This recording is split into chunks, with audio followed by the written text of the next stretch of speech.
Hello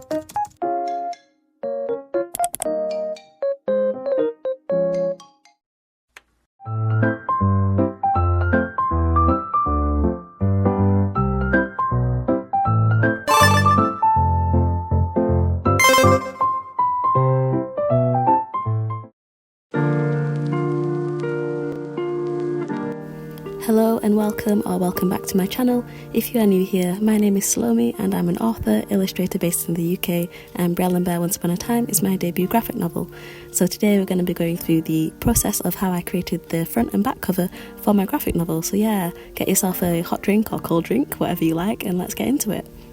So to give a little backstory to those of you who don't know Brielle and Bear, it is a sweet slice of life teen romance and friendship story which centres around a daydreamy book lover called Brielle, and she knows everything there is to know about fairy tales.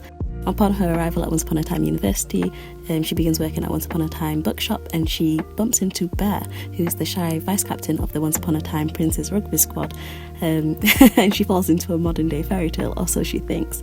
So it's 176 pages of full colour, published by Harperfire in the UK, and we also have it out in France and Germany and Finland, and it's coming out in America on April 22nd this year. So yeah, it's out across the world, but so as not to ramble, let's just focus on the development of the cover.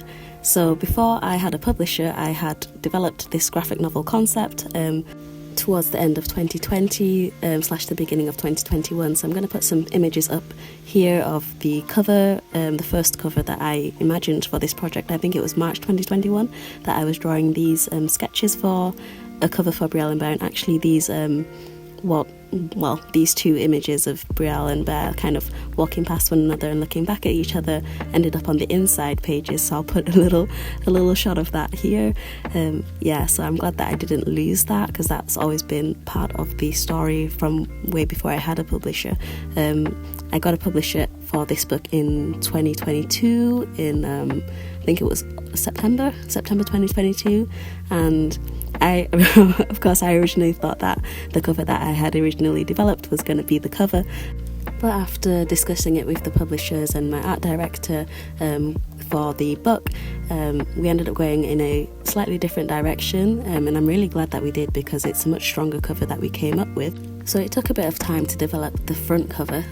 I originally thought I would like to have Brielle and Bear sitting back to back, surrounded by books, or maybe the second option was Bear leaning on a stack of books looking over at Brielle as she's sitting reading a book, but it still felt a bit too YA cover. It is a young adult book, but it felt too removed from a graphic novel cover. It felt more like towards a written book YA cover, so I kind of took that and ran with it for a bit. I coloured it up as an option. I had 3 options in the end, but I kind of went with the first 2, and I'm glad that I worked them up, because actually the first option of Brielle and Bear sitting back to back surrounded by books ended up being the back cover, so it was really good that I did that, and it wasn't wasted. Sometimes you can create options and you, especially if you're like me, you're a perfectionist, you kind of rip up your options. If it was physical paper, I would be ripping it up, throwing it away, saying no, that's not right,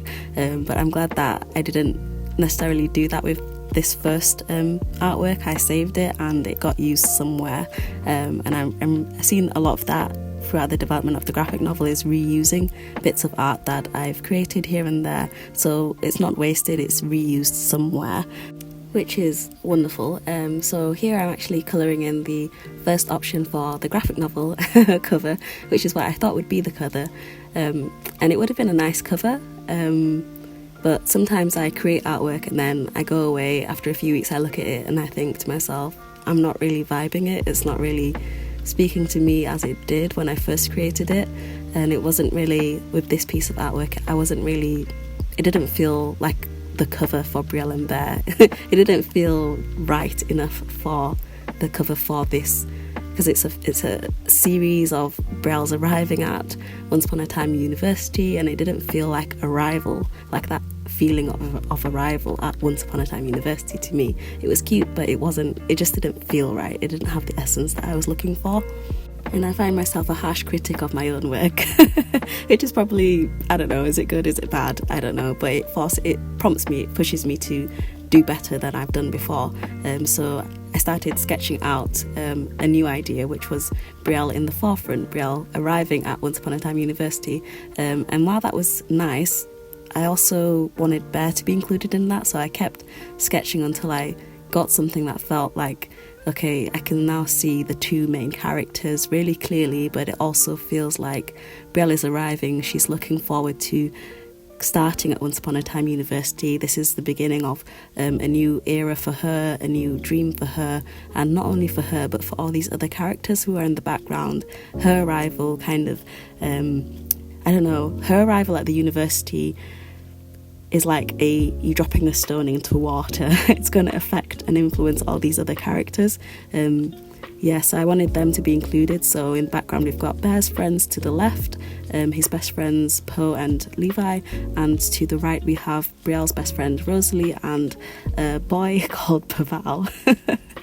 Paval. He is the, antagonist. Brielle and Bear is based on Beauty and the Beast, so he was the Gaston of the story, but he's not narcissistic as Gaston, and he's much more friendly, charming, popular, a playboy, of course.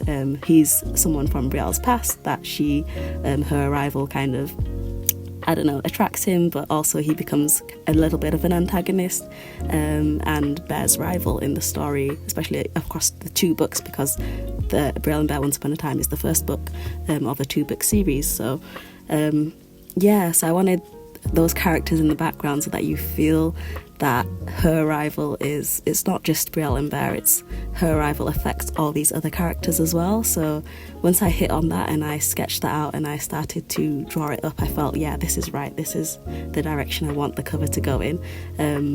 It just had the feeling for me, and every time I look at the finished cover I know it was the right choice, and it wasn't a pedantic thing maybe it was pedantic, I don't know, but I'm a little bit pedantic and eccentric sometimes, but I'm glad that I am, and I'm glad that I pushed to change the cover into something that felt like Arrival and felt like the beginning of Brielle's journey and Bear's journey, and not only their journey but the beginning of change for all these characters.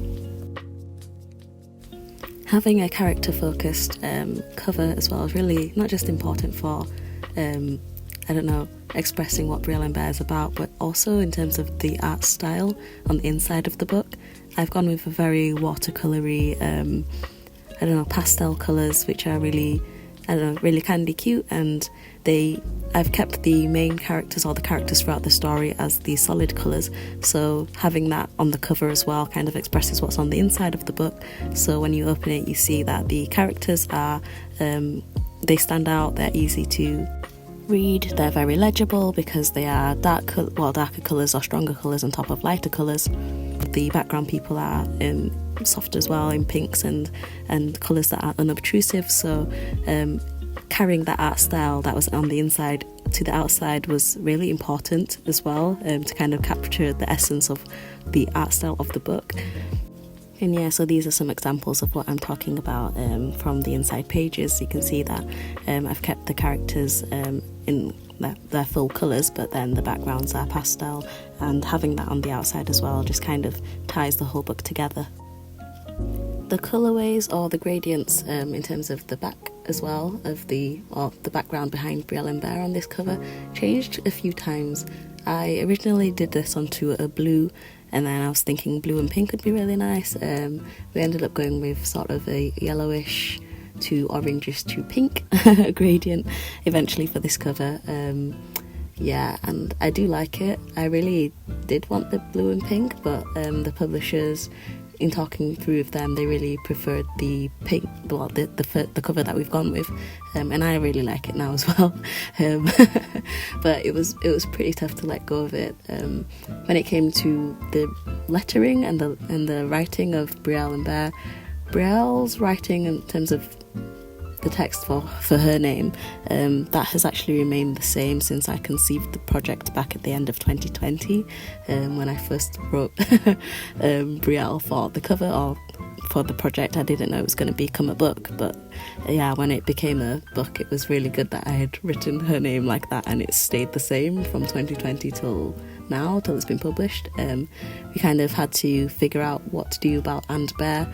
I wanted that bear claw in there, but that was the previous version of the story before I kind of rewrote it into this light academia version, because it was a dark academia retelling of Beauty and the Beast, but it became more of a spin-off and more light-hearted and accessible for more readers. So removed the bear claw, but I got to keep that and actually use that on the inside pages, which is really good. Again, another example of reusing bits of artwork that I created and rehashing them or resampling them somewhere else so they don't get lost, which is great.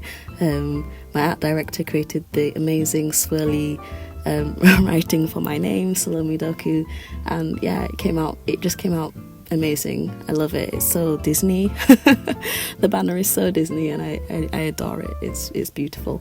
And in the end, having the title at the top and having it really bold and clear, compared to, if you go back to earlier in the video, you can see at first it was like a smaller title that I was thinking of, but my art director pushed for it to be bigger and bolder, and I'm really glad that he did, because it looks amazing. Having those two colours, the pink and the blue, with this story on the inside it's split into two, so we have the autumn and then the winter sections in this first half of the book. In the second book we've got spring and summer. The colours of their letters, so Brielle being pink and Bear being blue, is kind of corresponding to the inside colours again, so we're tying it through to the whole book. So the autumn section is based on a pink background and the winter section is based on a blue background. So again, it kind of ties through, even if it's like subconsciously, it still is tying through, and that's great.